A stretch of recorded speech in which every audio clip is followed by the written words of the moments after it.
All right, we are live, top of the hour here, huh, Scott? Good morning to you. Yeah, good morning. So nice to be here.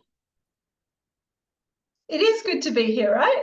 Yeah, it's fantastic. It's a beautiful day in Fort Collins, Colorado. Sun is shining, fall is happening, the leaves are turning. It's cool. Oh, it's a fabulous time of the year, isn't it? Yeah. Wonderful. Well, as our listeners are getting settled here, given that we are just at the top of the hour, just very informally, welcome to the Human Go webinar, Mind Over Muscle, Training the Brain to Push Your Physical Limits with expert Scott Frey, PhD and Master in Education, Cerebral Performance and Neuroscience expert. I'm Raeleigh Harris, the Master Triathlon Coach at Human Go. We'll just wait a minute or two here while everyone gets settled. Scott, we were talking earlier in the week, you raced on the weekend. Where was that and what was it?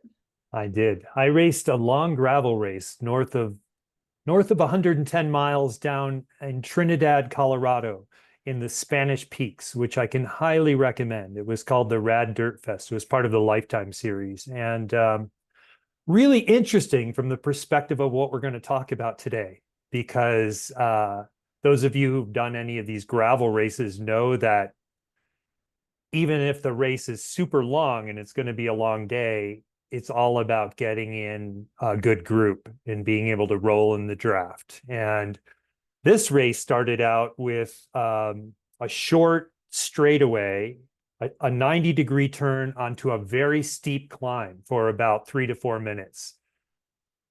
And it was really difficult. And then we went right down and climbed a 16% shorter climb that was probably a minute or so, but that was critical into how that race broke into the groups.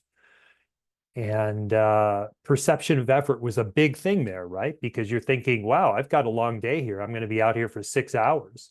And do I really want to be bumping up against some of my top intensity levels in the first 5 minutes of this thing? And yet that turns out to be important. And so I think it kind of contextualizes this conversation a little bit, these races, right? Because strategy also comes into it. It's not just about, in many of these events, not just set it and forget it at a steady intensity that you can sustain for the whole way. Absolutely. Yeah. And having that mental acuity to make those, quick decisions and apply your physical ability really early on, yet focusing on the long-term goal of staying upright and staying in the pack is a really big ask. Absolutely. Sounds like fun. Sounds like a lot of fun. It got more fun after that part. Let me tell you. Coming from a running background and a triathlon background where it was more steady, less spiky efforts, and learning mass start bike racing in my 50s, they're not my favorite things still, those hard starts. But I'm learning, and that's the beauty of all this, right? We have an opportunity to keep growing and learning new things, and that's pretty cool. Yeah, I can't agree with you more. Yeah. I think we're probably getting settled here. It looks good. Well, welcome everybody to the Human Go webinar today, Mind Over Muscle, Training the Brain to Push Your Physical Limits. We have expert Scott Frey, PhD and Master in Education, joining us today to share with us his wisdom and expertise around cerebral performance and neuroscience. I'm Raeleigh Harris. I'm the Master Triathlon Coach at Human Go, and I'm your host for today. First, let's just cover off a little bit of housekeeping, I guess. We have a Q&A running today, a live Q&A. Coach Pav, our Master Cycling Coach, is with us today to field the questions that you have there in the Q&A ongoing. And Pav is going to pull out some of those questions at the end of our webinar today. We should have around 15, maybe 20 minutes, depending on how we all go here today, to answer some of your specific questions. So Pav will host the Q&A at the very end. Please stick around and watch to the end. We will share some resources and a special discount code for access to Human Go. So let's get started, shall we?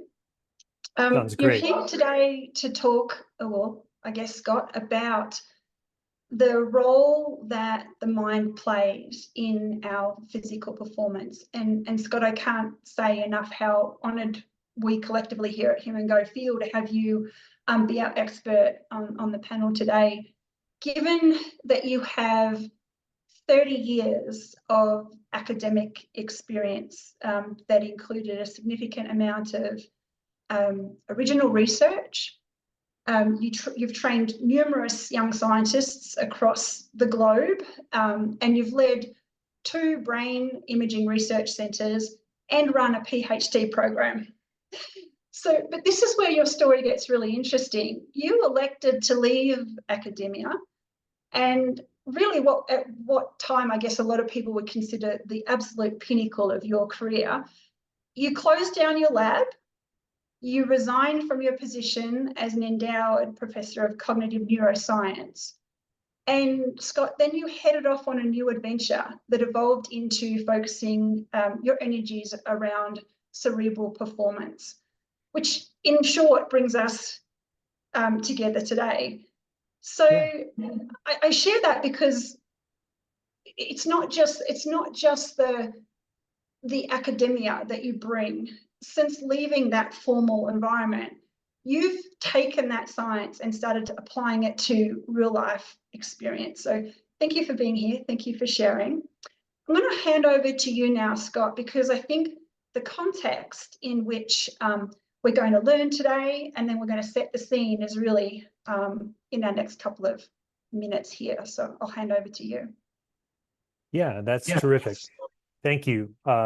Thanks, Ray. That's a really great introduction. And as you're saying things about my background, I'm thinking, wow, that sounds like a lot of work. And then I'm hearing you say things about this transition. I'm thinking, who does that, right? So hopefully that didn't convince people that I'm a little unbalanced or something like that. What motivated my transition was really desire to see some of the science that seemed like it was kind of dead-ending in journals, in libraries, make it out into the world of performance. And I've always had a long-running passion for endurance sports myself. It started when I was a teenager, and through all those different phases of my career, I always kept it going in some capacity, either running, triathlon, cross-country ski racing, bike racing, which I'm now involved in as well.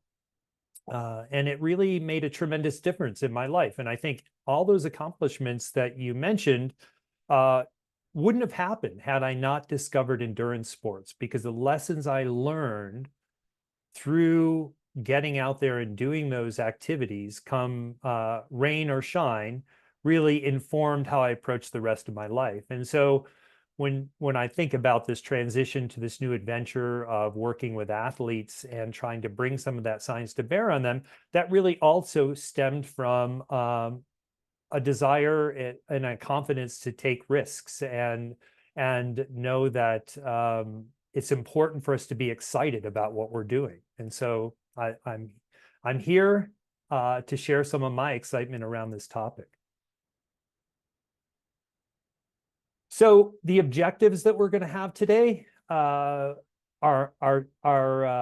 listed here. And Ray, did you want to go through them, or would you like me to? Absolutely. You know, again, to setting the scene, we want to be very clear on what we hope that you're going to get to take away from today. And there might be variations of this. However, we've got 3 pretty distinct objectives today.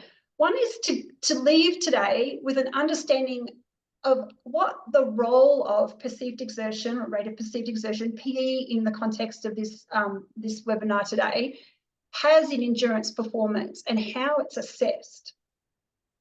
Then being able to identify some of those key factors that influence it, and get that appreciation, that level of understanding that tracking PE and mental fatigue and mood are critical in understanding our ultimate performance, both in training and in racing every day. And then thirdly, to learn several actionable items that you can then take away that will have a positive impact on you managing your perceived exertion, and in fact, ultimately improve your ability to push closer to your physiological limits. Because at the end of the day, probably most of the people on the webinar today are doing some kind of training and have some kind of objective that they're looking to achieve. And the work is the work. But what's this extra layer that we put on top of this physical work that maybe isn't the scene work, the stuff that goes on behind the scenes, that really can make a big adjustment and shift that needle for us. So Scott, we talked last week and earlier this week about how we could get our listeners into the mode of imagining what it could be to set yourself up for optimal performance. So I'm going to hand over to you now. Yeah, great. Let's have a little fun to get started. So I want you all to imagine that I give you an assignment. And the assignment that I'm going to give you, going to snap into professor mode here for a minute, is to go out and run 5K. Go out, find a flat road, hit the track, and I want you to try and run the best possible 5K that you can. So we can all kind of imagine what that's like, right? That's going to be a pretty significant effort on our part. And I want you to think for a minute about what are the factors that are going to limit that performance? What is going to prevent you from setting a whopping new PR? Or what, maybe you will set a whopping new PR, but what's going to prevent you from, taking the next leap to being, a person who can run at a world-class level, for example? When I ask you that question, probably a few things come to mind. You probably think about, well, there are going to be limits on my performance related to genetics, and we can't change that. Thanks, Mom and Dad.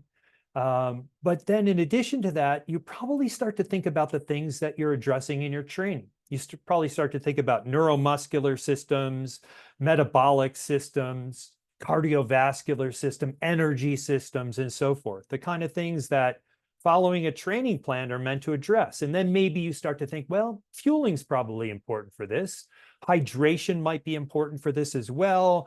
My running economy, and so on. The list is long, but probably most of you don't immediately think of your brain. And my job here today, as I see it anyway, is to educate you a little bit about the role of the brain in limiting our performance and essentially holding us back from achieving what we're truly capable of physiologically. And so I want you to think about this in the following way. Our brains evolved to keep us alive. That's the simplest way to think about it, and I think it's the most accurate way. And from there, of course, we could dig into all sorts of details about, this very complex system has developed. But at the fundamental level, the brain's job is to keep you alive. So when you go out and you try to run this fictional 5K and you're pushing yourself to an extremely high level, the brain is getting a lot of signals. It's getting signals that are coming in about your muscles. It's getting signals about your heart. It's getting signals about your respiration. And I'm keeping it at a very simple level here. We could dig very deeply into this and go off into the weeds, and we won't. It's taking that information and trying to figure out how to use it to make good decisions about what you're doing. And at some point, it's going to say, this is not sustainable. This is not good for this person. And I'm going to begin to put the brakes on. And I'm kind of making the brain sound like it's some independent agent that's not part of you. And of course, that's not true. I'm just using a little poetic license here. In its role of trying to keep you safe, when you're pushing yourself hard athletically, the brain is going to want to grab the brakes. And those brakes will be grabbed by the brain, no matter how well trained you are, how hardened of an athlete you are, and so forth. At some point, it's your brain that's going to intervene and prevent you from getting anywhere near your ultimate physiological limit. And a big part of what we want to do today is think about what are the factors that are influencing when the brake grabs the brain? And I think we can put them under this envelope of perceived exertion. The integration of the sensory signals from the muscles, the heart, the information that brain is getting about the intensity at which you're pushing your body is part of that. But on top of that are your thoughts. When things start to get hard, what happens with that little voice in your head? Well, it starts throwing up negative things. I don't think I can do this much longer. I don't think I can hang on to the group if it's a bike race, or in the running race. I don't think I can manage this pace any longer in your 5K. Right? How long can you hold on? Can you hold on for 5 more seconds, 10 more seconds, 15 more seconds? The brain is taking those sensory signals and creating this kind of interpretation that we're experiencing as this inner voice in our head and these thoughts. And along with that, also, there's the emotional experience of what's happening, right?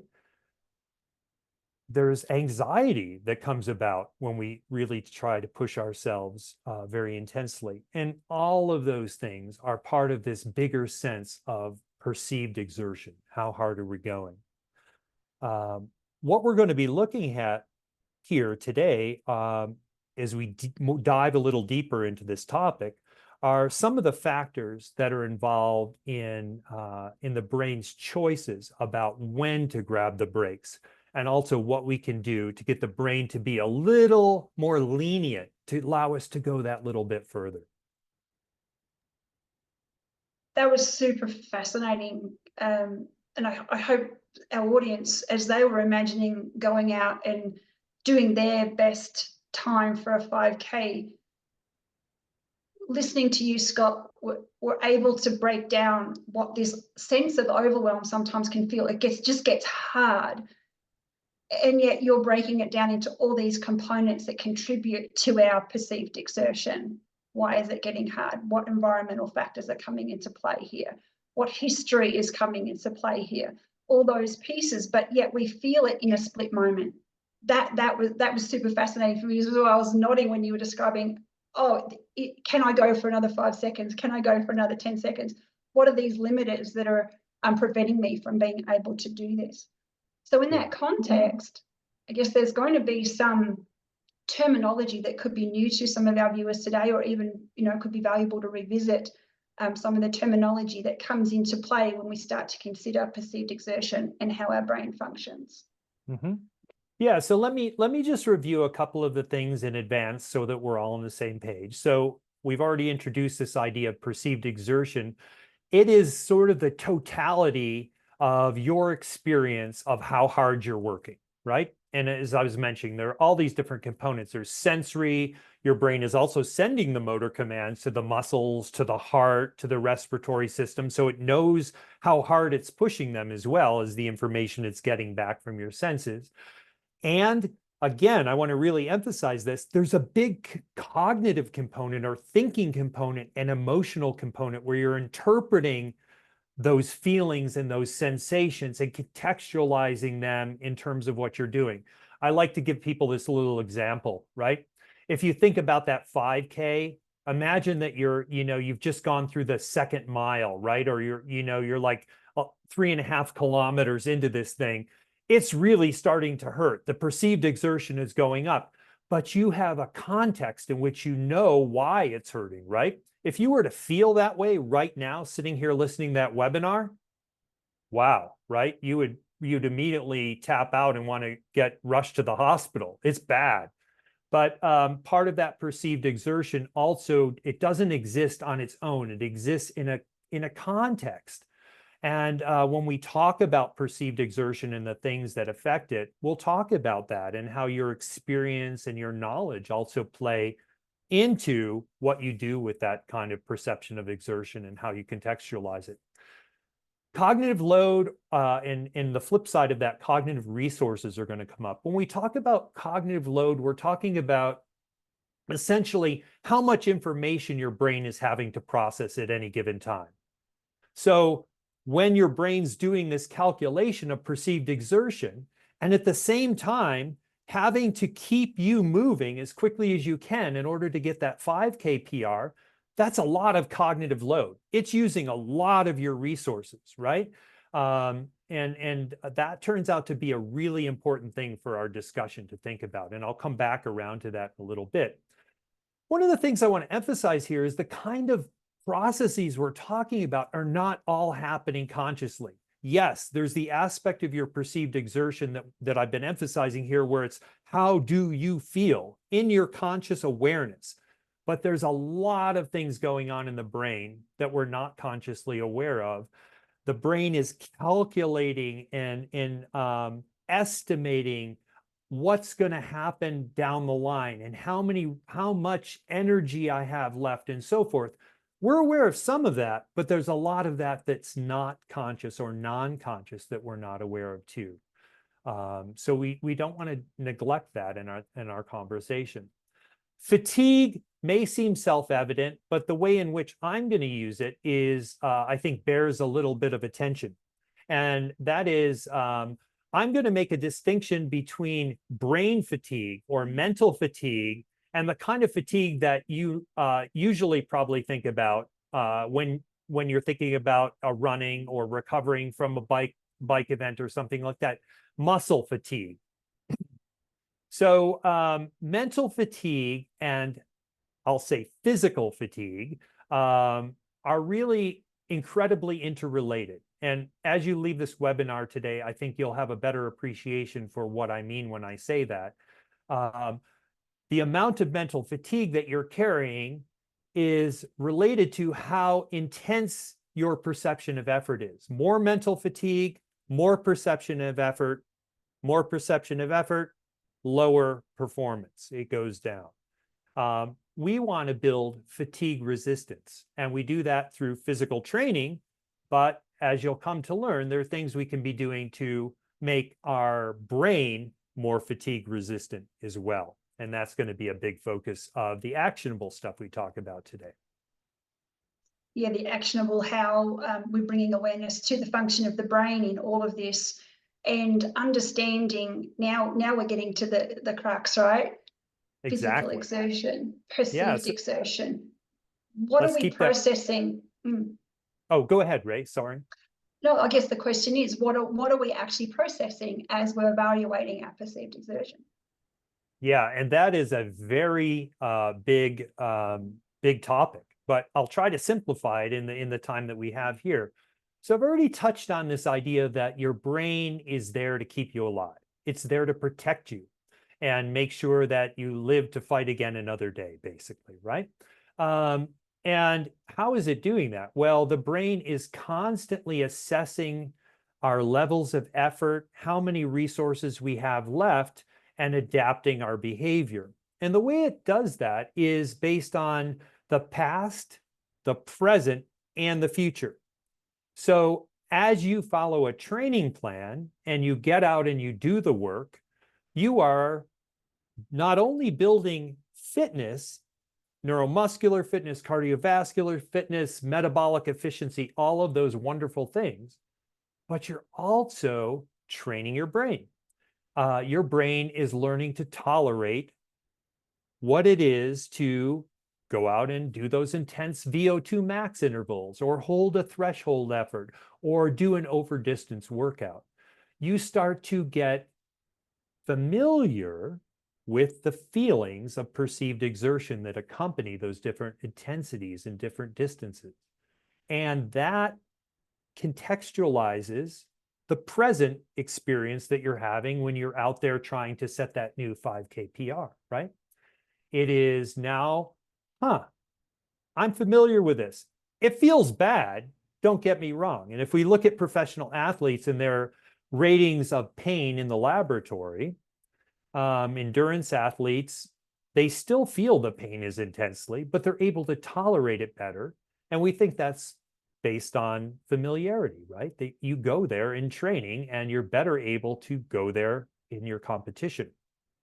And in addition to the past and the present, the brain is also always thinking about the future. One way to think about your brain is as a big prediction machine. It's always trying to forecast what's happening next.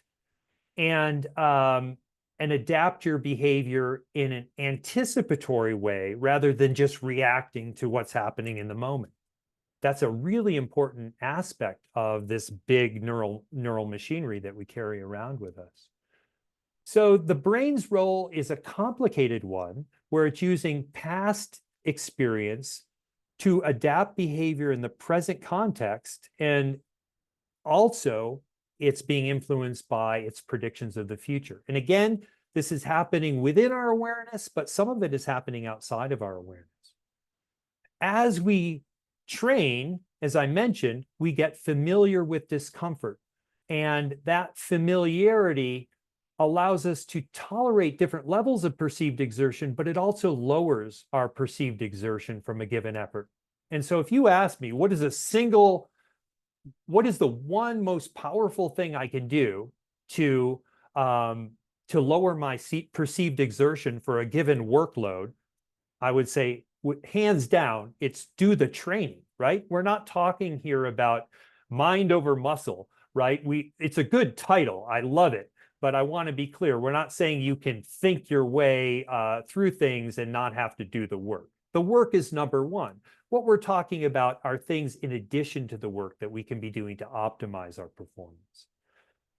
So those things we can think of as key influences. So perceived exertion is shaped by mental factors, and I've already introduced a few of those. Context, right? Again, if you experience those feelings of perceived exertion sitting on the couch, that would be, whew, wow, intolerable. But if you're out there on the track, I've been here before, right? I understand the context in which this is occurring. I know I'm safe. It doesn't feel any better, but I can handle it.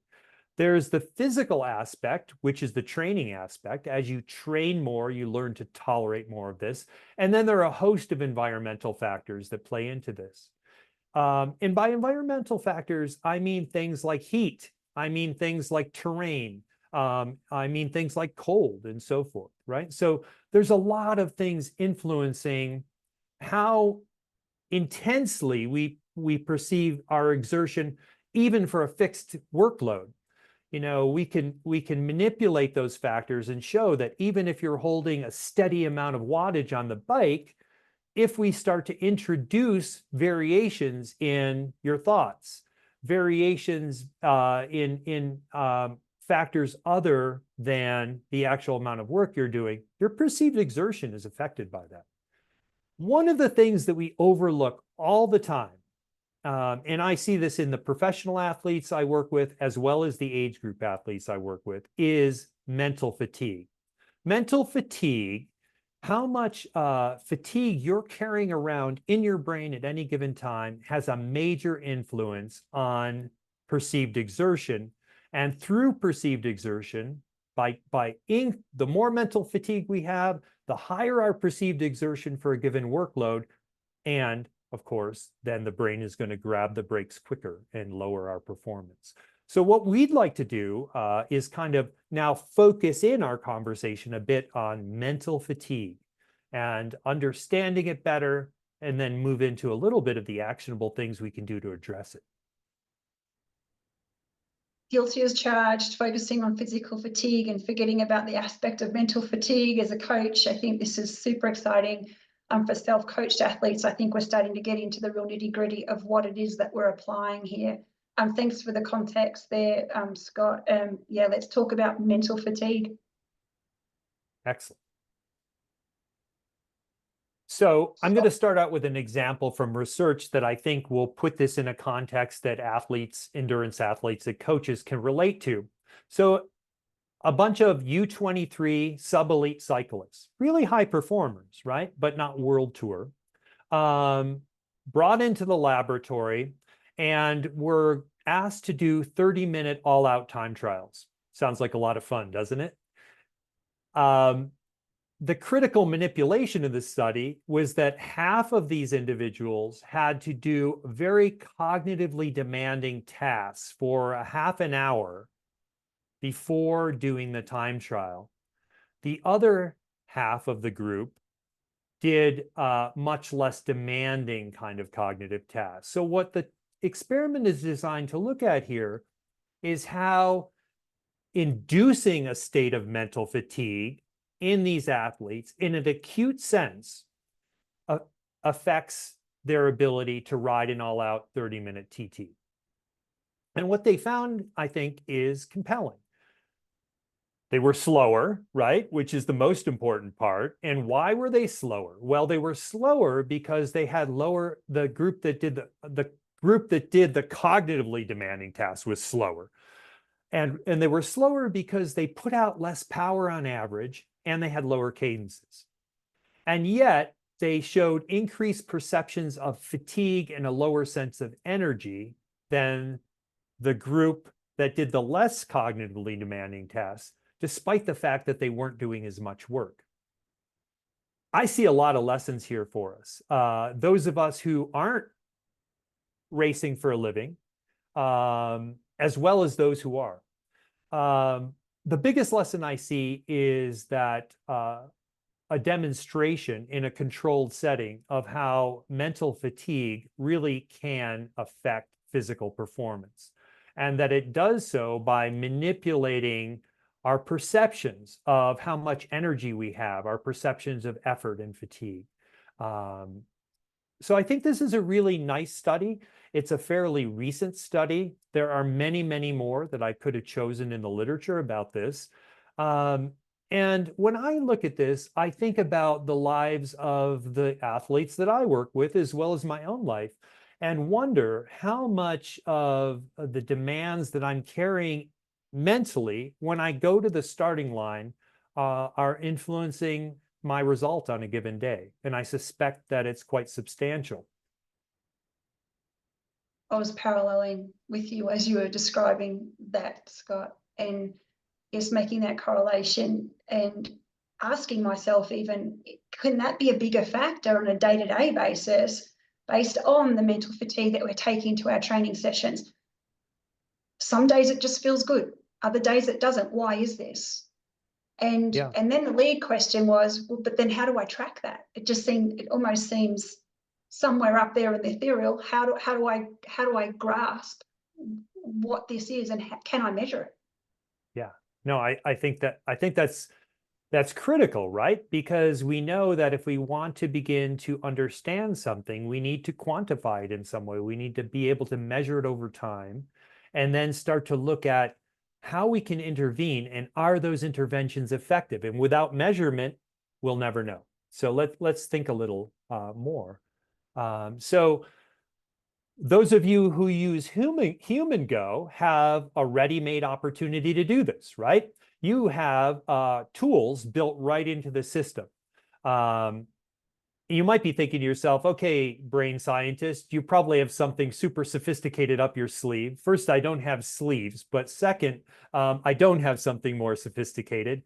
As Ray mentioned, I ran a large lab, and over the years, a couple of brain imaging research centers, spent a lot of time scanning people's brains and getting detailed portraits of what areas of the brain are active when people experience fatigue, when they experience pain, when they experience different thoughts and emotions and so forth. We don't have a tool, including that multi-million-dollar magnetic resonance imaging tool, that can tell us objectively, this is your level of perceived exertion, this is your level of mental fatigue in a direct way. And one of the reasons for this is that these experiences, these perceptions, are inherently subjective. They're personal. But that doesn't mean we can't quantify them, right? I've often worked in the departments of psychology in my career. In fact, my PhD is in experimental psychology. And experimental psychologists spend a lot of time figuring out how to quantify, objectify, and evaluate people's perceptions. And it's a complex business. But mental fatigue is something that we can begin to get an idea about by gathering data. And you see a couple screenshots of Human Go here. How are you feeling today? How would you rate your mood? We know that mood, right? Mood fluctuates all over the place. In a given day, I can ask you now, what's your mood? And you'll tell me something, right? And then we can go and catch you in an hour and a half later. Maybe you need a coffee. I don't know, but your mood could be very different. But if we get a general portrait of your mood on a given day in relation to your workout, we can start to see patterns. And that's what Human Go is so great at, right? It can start to see patterns that even informed coaches have difficulty seeing in data and in how different variables in that data relate to one another. So when you fill out these kind of assessments, how would you rate your soreness? How would you rate your fatigue? How did you feel, right? These are subjective perceptual estimates that you're providing that then can be combined with the metrics that you're also providing about your performance, and we can start to see patterns there. And the importance of that is that we know when you start to accumulate fatigue, it can be a sign that we need to modify your training stimulus. It can be an early sign, and that's the trick, right? When we're trying to train an athlete, we want to be like, I've talked about the brain is trying to forecast and predict the future. Well, a good coach is always trying to do that as well. We don't want to push you so hard that you go over the cliff and start to overreach, and then we've got to take a big break.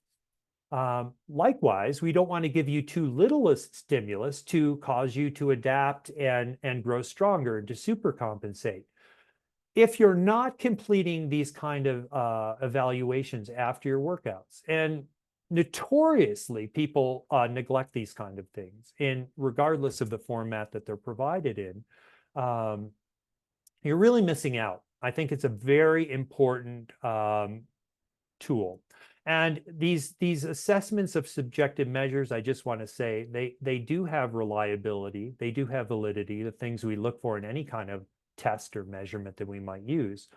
So there's something that I think if you're neglecting them, you're really leaving something important on the table. And they take probably all of 15 seconds for you to complete after a workout. And I want to strongly encourage people to begin doing that.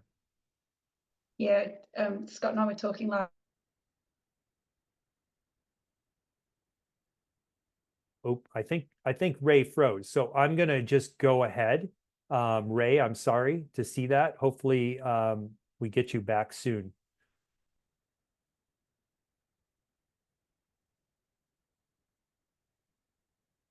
All right. So Oh, I think my internet just dropped for a moment. yeah, So you're yeah, back. I just realized what I've been missing out on by not being consistent. Even though I do it, I'm not being consistent with reporting my fatigue. So yeah, you're not alone. So partly here, what we're trying to do is give everyone a little poke in the ribs and say, it's not just about your power and your heart rate and so forth. You will benefit by including this information. It is rich and important, and might just be something that makes a performance difference that you don't have to work all that hard to get, right? Spend the 15 seconds. All right, so tracking things, that's one thing, but that's interesting if you're a scientist and you just want to look at patterns and data, but what do we do with that information? What can we be doing to try to lessen our mental fatigue?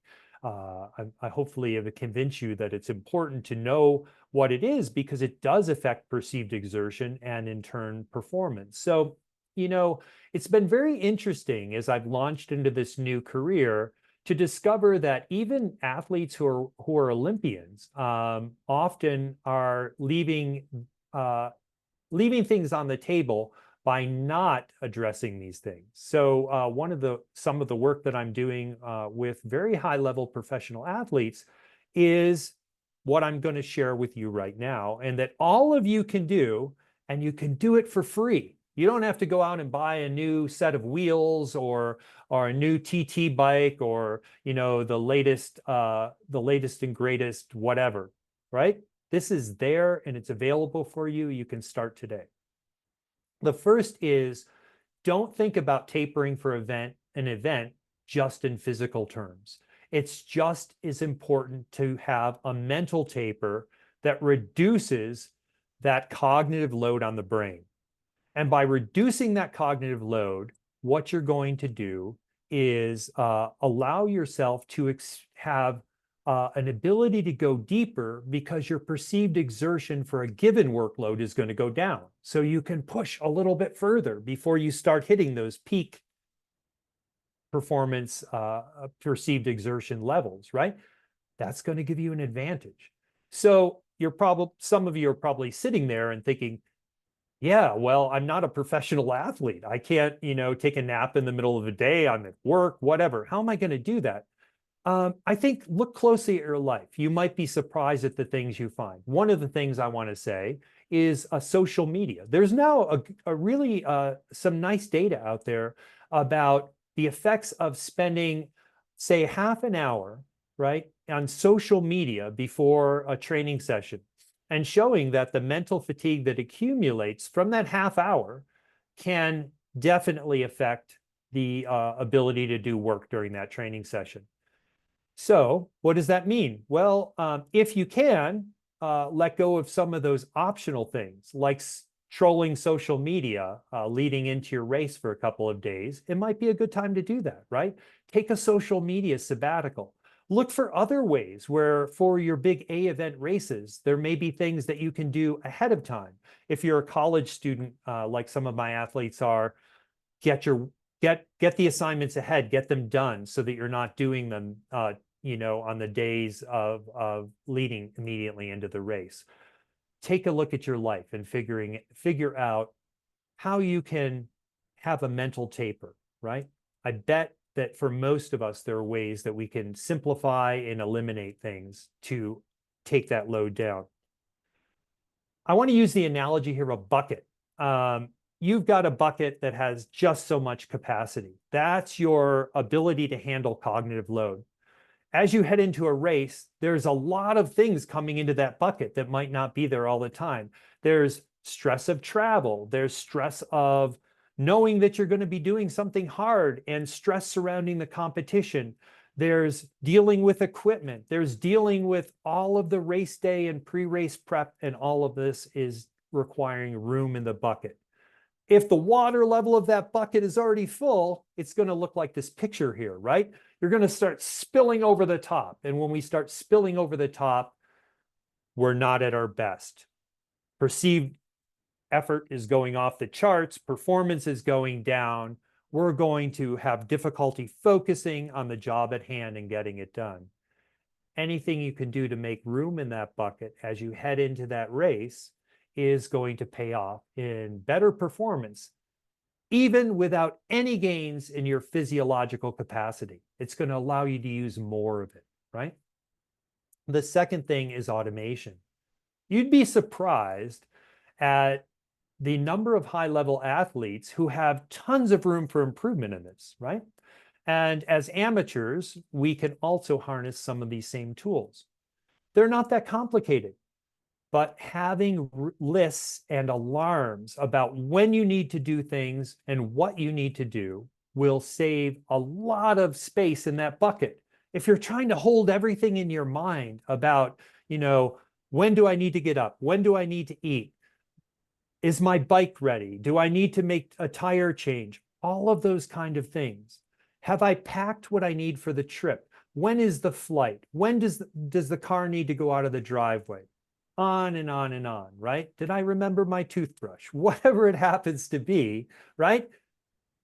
That's a lot of room in that bucket that's getting taken up by stuff that could be offloaded to a simple list or some simple alarms telling you, yep, you have to check in for the race at this time.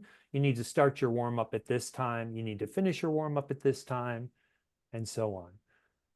I tell my athletes that, the race starts when you leave the house, basically, to get to the race. And so developing these lists for packing and travel is important. Pre-race schedules. In the race, we can also have automation. Things don't go as planned a lot of the time. And some of the things that happen to us out there in the race course are things we can anticipate as being possibilities. I'll give you an example from what I've been doing lately, which is gravel races on my bike. flat tires happen in gravel races, not all the time, but annoyingly often. And it's really good not to be trying to make decisions about how to cope with that, 80 miles into a race when you're already pretty cooked and hanging on by your fingernails, right? If you set up some contingency plans, if then, and practice them, you can have a highly automated routine where you know exactly what you need to do. I need to roll to the side of the road. I need to try and plug the tire.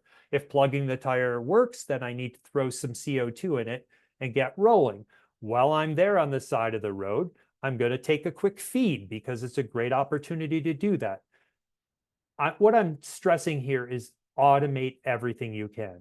The more you automate, the more you lower the level of load in the bucket, and the more room there is for the cognitive load of performing at your best. And it's going to pay dividends in lowering mental fatigue and lowering perceived exertion for a given workload, which allows you to perform harder and go more intensely.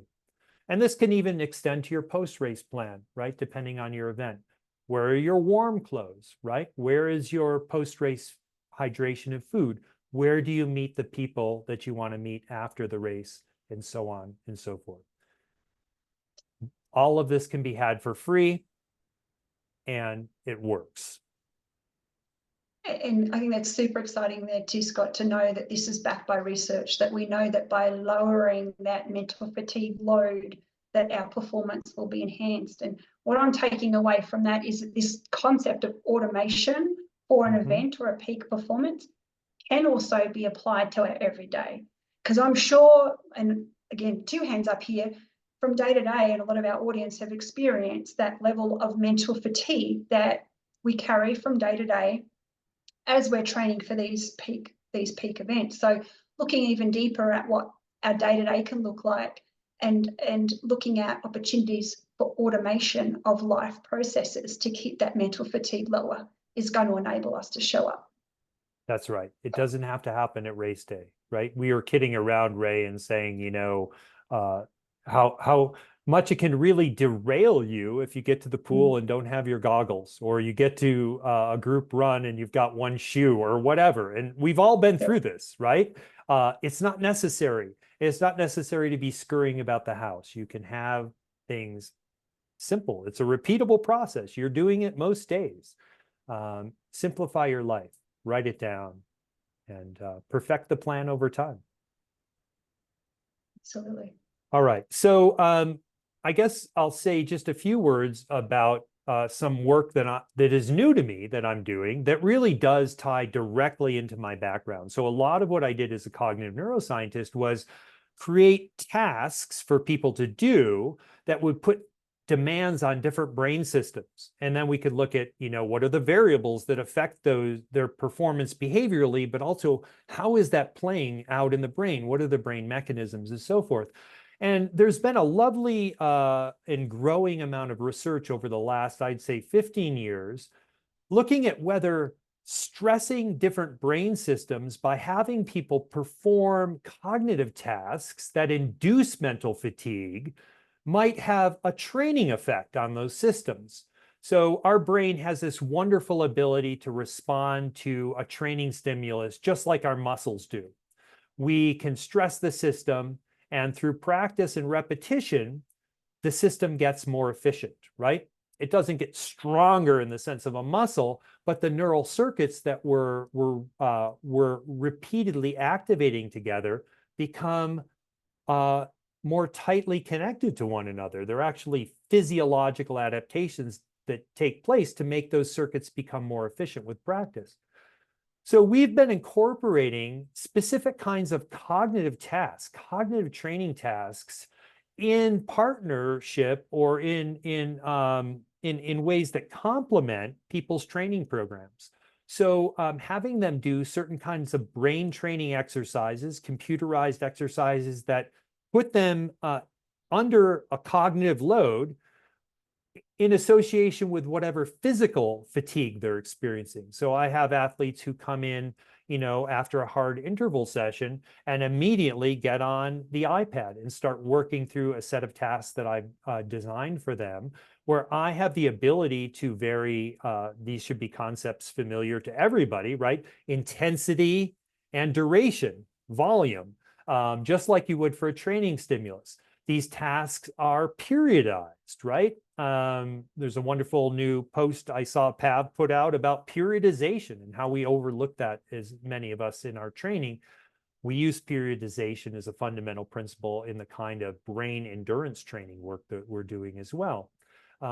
These tasks are tuned to the individual and so forth, and really driven by some new and exciting science. People can check out, putting more of that up on the website as I go. The cool thing is, in relation to this, we have some indications that we can actually measure the amount of fatigue the brain is experiencing in a given time by looking at things like, how long does it take a person to respond physically to, say, something they see or something they hear? Just a very simple measure of response time. It's telling you about how fast a signal can be conducted, from the areas of the brain that are processing that incoming signal to the areas that need to send a command out and down the spinal cord to the muscles. That tends to reflect the amount of fatigue. We get slower at making that impulse from the eye to the hand, say, when the nervous system is fatigued. And then we can start to look at how much load we should put on that nervous system, when we should back it off, and how people are responding and adapting to that additional load that we're applying. So this kind of brain endurance training, there's some really exciting science suggesting that it does in fact lower perceived exertion, that because the brain does adapt to carrying higher levels of mental fatigue, and that it also can help athletes remain sharper when they're under a high degree of physical load, so that they have better situational awareness, are better at deploying their focused attention, and quicker to respond when they need to in a highly competitive situation. So that's something I'm super excited about. It's not easy. It's takes a lot of hands-on work, but I think you'll see more and more of this in the future. Wonderful. Thanks for sharing that there, Scott. Like you said, we will share your website information at the end of the webinar. So if people want to look that up, they're welcome to go ahead and do that. I've been watching some of the questions come in, and we've got some fabulous ones. So I'm going to hand over to Coach Pav now, and he can field some of those brilliant questions for us.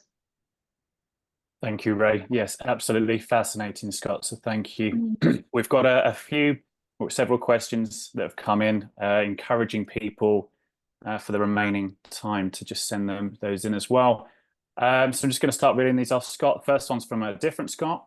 Really like this, actually. But for those of us that are not pros and have other daily responsibilities that could impact mental fatigue, do you have any tips or suggestions about removing these from our mind on race day? Yeah, that's a really good question. And I think it's probably relevant to the vast majority of us sitting here, including myself. I think that what I'm doing with the amateur athletes that I work with in this context is trying to think about what are the things they can get done ahead of time, right? So really taking a good look at, are there things that you don't need to be doing that you can put in park for the 48 hours, say, before your race? And sometimes we find things that are actionable in that way. I think making sure that whatever loose ends you have in your work or your relationships, you have tied up to the best of your ability, and that the people in your life know that, this is something that's really important to you, and that you're going to take a little break from things for the 48 hours. Putting that social media in park is a big thing for many of us. Putting the phone in park if you can, so that people know if we really need to get a hold of you in that 48 hours for something, we can. But really trying to set up some boundaries, right? And stick by them. And I get it. Life is complicated, right? Balancing family and balancing work, as well as trying to train for endurance athletes, is a struggle. But if you can really start to look at things and plan and really take this concept of a mental taper seriously, I think you'll find things in your life that at least can be put into park until after you cross that finish line. Perfect. Thank you. I love this one from Stephen as well. With mental fatigue, is this a doom loop if you are mentally burned out and can't go train, and therefore the training is harder because of the burnout or mental fatigue? And what is the best way to optimize the mental strain to get the most out of your training? Well, I'll take the first thing, and yeah, doom loop. I think that Yeah. that's pretty ominous, right? I'm picturing this bad dark cloud coming over and so on. You know, we've known for a long time that when athletes are truly overreached, or the extreme of that is truly overtrained, right? We see not only major physical changes in their ability to perform work, but their moods are in the toilet, basically. Very, very compelling. And that's why I was saying to you earlier that, you know, tracking mood, for example, and fatigue can sometimes give us kind of an early warning sign when we're starting to approach that overreach state. If you keep going, right, far enough, you could truly get into overtraining. It's rare, fortunately. And I think working with a good coach and Human Go will prevent you from doing that. But yeah, I mean, if you're truly getting to the point where consistently you're feeling like it's such a struggle to get out the door, you know, I would say it's time for a real break to get away from it, not only physically, but also mentally, and just let it go until you start to feel it come back. Pav, I loved your post that I think it just came out. It at least showed up in my Instagram today about periodization. And, you know, it's really interesting because the professional athletes that I work with are at least the cyclists are kind of heading right now into their off season, and then they'll start to build again, usually a bit in December and so on. Some of them take a month off the bike, right? That's it. Some of them take 2 weeks, right? That seems to be about the minimum, at least that I'm aware of. Amateurs never want to do that, because what do we think? Oh, there's going to be something that comes up and I'm not going to be able to train, so I better just keep plugging on. Well, it might be a good time to think about really paying attention to how you're feeling. And if you're consistently feeling tired and exhausted, truly take a break physically and mentally, and see if that doesn't turn around. I forgot the second question. I'm sorry. What is the best way to optimize the mental strain to get the most out of your training? Yeah, that's a tough question, because the answer is, like most scientific answers, it depends. And it depends on a lot of things. It depends on how much your bucket is already full. It depends how much room and capacity we have to work there. For example, with the athletes that I'm working with, we don't add these kind of brain endurance training things around big competitions, right? We want to make room in the bucket, not take up room in the bucket. So just like physical training, we've got to have recovery periods, right? We build volume and intensity, and then we have a recovery week. Very similar, the principles that I use here to what you would use in physical training. So it's a little tough to say, you know, I don't believe there's one recipe for physical training that applies to everyone. And I don't see any evidence that there's one that applies in the brain training either. It really has to be carefully titrated and supervised. Thank you. Got a question from Christoph. Is it always easy to be honest with oneself about the level of mood of fatigue and soreness? How can we avoid self-biased assessment, especially when completing this part on Human Go? Yeah, wow. So I would say that, you know, one of the glitches in the human brain cognitive system, if you will, is that we're terrible, generally speaking, at being honest with ourselves about many things, right? And certainly one of them is our need to back off from training, I would say, is particularly problematic, right? most of us, if we see our performance starting to slip, think, oh, I've just got to go out and hammer a little harder. But the experienced coaches here will likely can tell you a lot of stories about how that doesn't work out. I think having some kind of feedback that is not just subjective on your part, like you get from Human Go or like you get from Human Go and a coach, is incredibly valuable, right? The question about the subjective measurements of fatigue, yeah, I mean, by nature, they're subjective. And there's no real way out of that. Like, it sounds like a philosophical paradox or something like that, right? Where I would say that we get some leverage is when you start doing these things consistently over time. Because when you do some measurement consistently over time, the random fluctuations that may be happening day to day and even week to week will tend to wash out, because they'll be sometimes up, sometimes down, inflating your score, deflating your score. They'll tend to wash out. They'll tend to cancel out as we crunch those numbers over time. So I think consistency and getting a really true picture of those fluctuations and how they relate to the objective measures that you're getting in heart rate, in wattage, in performance, is where the action's at. And that's why a tool like Human Go really does have so much to offer, by being able to use machine learning and so forth to do things that are very difficult for people. Wonderful. Pav, I noticed there's a couple more, again, great questions in our Q&A.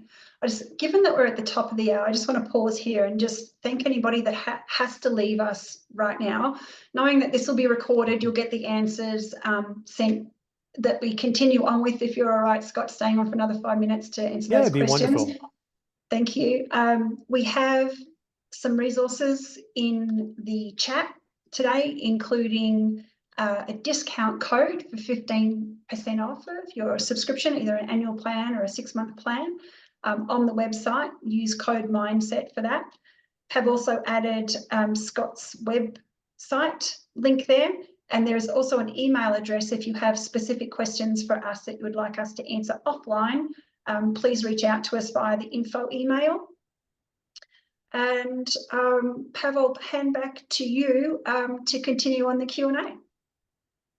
Thank you, Ray. So a few more questions. Another really good one from Christoph. Often before starting my workout, I tend to visualize it, to memorize it, and to prep myself. Now, this is the really good bit that I love. Is this actually contributing to mental load or fatigue? So is this positive or negative? So is this good or to be avoided as a process to help with the training? Great question, Christoph. You're on fire today, buddy. Yes, it's adding some kind of mental load, but I want to be really clear here.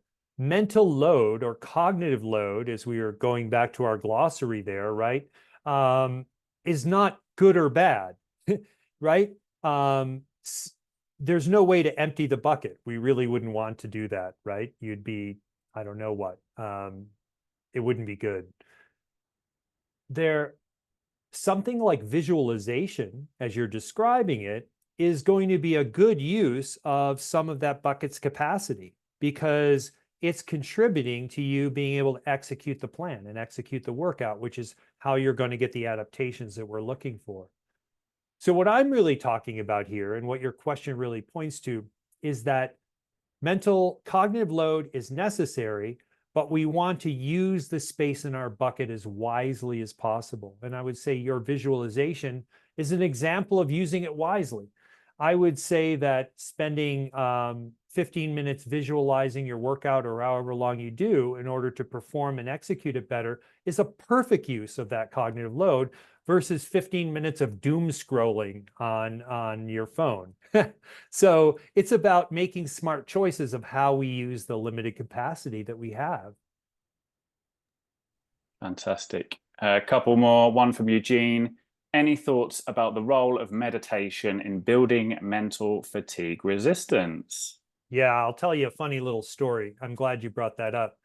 when I ran the Brain Imaging Center at the University of Oregon, we had a visiting professor come from China, and he wanted to do a study about mindfulness meditation. And his idea was he was going to get a bunch of undergrads together who didn't normally do any kind of meditation, and for beer money, right? He was going to get undergrads will do anything for beer money, including get their brain scanned like repeatedly. He was going to have them do mindfulness meditation for some really minimal amount of time. It was like 15 minutes 3 times a week or something. And he was going to look at behavioral measures and mood and all these things, fatigue, but he was also going to look at the brain. And I thought to myself, there's a study that's never going to work. But, you know, being the Brain Imaging Center director, of course, it's like, how can we support your effort? Well, I had to eat humble pie on that one. And the study not only worked, but the results were amazing and really contributed to what's a large and growing body of research about how relatively small amounts of mindfulness meditation done consistently cause changes in the brain that persist well beyond the period of time when you're meditating. They are incredibly powerful tools for helping with brain recovery. And that's the flip side of this coin. We've been talking about brain stimulus, right? And talking about, you know, the consequences of brain stimulation and training and fatigue and all these things. But the flip side of it is that, and I use this regularly with my athletes, how can we get the brain to recover better? And I have them, and sometimes it's a difficult sell, get on the meditation train in whatever form works for you. It doesn't much matter what it is, and we could probably do a whole thing on that at some point. But what matters is doing it consistently. And I'll tell them, for as little, we'll build up, just like we do with other things. Start with 5 minutes 3 times a week. Then we get to 10. Then our goal is to get to 15 3 times a week. And it has an effect. And usually by the time they get there, they're like, thank you for starting that. I'm much fresher. My mental fatigue and stress is lower. The other things that we've been working with are breath work, right? There's a good amount of data on things like box breathing, being able to calm down our autonomic nervous system, which is kind of 2 components, the rest and digest part, the parasympathetic part, and the sympathetic fight or flight part, helping to get us out of our kind of low-level fight or flight stress mode all the time. Box breathing is incredibly effective at doing that, and it takes very little time. So we're definitely combining the kind of work we're doing with these sorts of recovery tools because they're really powerful. Thank you, Scott. So time for one last question, and this is from Dave. Is it possible to relieve mental fatigue and improve motivation during a race, or is the load on the brain impossible to address mid-race? Yes. So I'm thinking back to, you know, my own experiences and the things that I do to try and address this in racing. And I think that it follows nicely from the last question, really. I think that when we're starting to feel immense amounts of fatigue and the perception of effort is going way up, there are some things that we can be doing in the race. And one of the things that I personally find quite effective, and I share with my athletes and get them to figure out what works for them, figuring ways to get back into your body. Sometimes we're like super into our head and we're getting into the anxious thoughts and the business about how much more do I have left and I can't possibly hang on to this any longer. And sometimes the way to stop that is to start focusing more on the right here, right now body. And one of the ways to do that is to tune into your breathing, because it's always with you, right? It's fresh out of the meditation thing. And that's why we like to look at breathing in meditation, because it's something you're doing all the time and you have some voluntary control over it. It can be very effective just to take a few, especially deep and forceful exhales, right? Deep breaths, forceful exhales, just to recenter yourself. And another little tool that I'll tell you about that comes straight out of brain research. If we bring you in, we scan your brain, and we have you talk to yourself in your head, right? We give you something that really forces you to do that, like name all the elephants that names that begin with the letter A, right? You got to talk in your head to do that. We see that language areas of the brain, even though you're not speaking out loud, you're just internally speaking, the language centers your brain light up. So when you're out there in your mid-race and all of that stressful dialogue is starting to spin up, one of the things you can do to spin it down is to talk out loud, because talking in your head and talking out loud involve overlapping neural circuits, and they can't do two things at once. So you can take it over and shut down that inner voice temporarily by speaking out loud. You'll get some weird looks potentially, right? People might give you a little more space in the pack, but having something positive that you can say to yourself out loud will at least momentarily stop that kind of swirl. I forgot what the word was earlier, but I could apply it here, like the doom cloud or whatever it was. One of you had a great way of saying that. It will shut down the doom cloud and let a few rays of sun come through those clouds for a moment. And so those are a couple of strategies that I use and that I have my athletes use that are based in science and neuroscience. Wow, fabulous. Such rich information there, Scott. Thank you. Brilliant questions. Thank you to the audience and great those questions. Of you sent, yeah, really insightful questions. We're going to wrap up here. Kind of talking to the richness of those questions and the answers that you provided there, Scott. This is the first of a series of webinars that we're going to do with Scott. So this is, in a way, kind of the icing on the cake.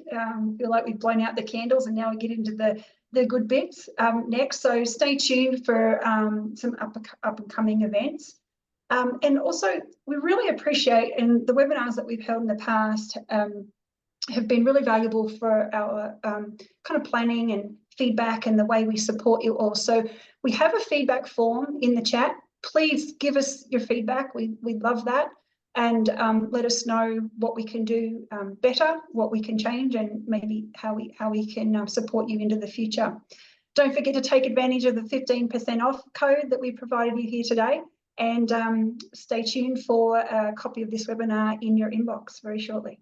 Thanks very much, Scott, for all your wisdom and expertise today. It's been wonderful having a chat with you. Thanks, Pav, for monitoring in the background, and thank you all, audience, for joining us today.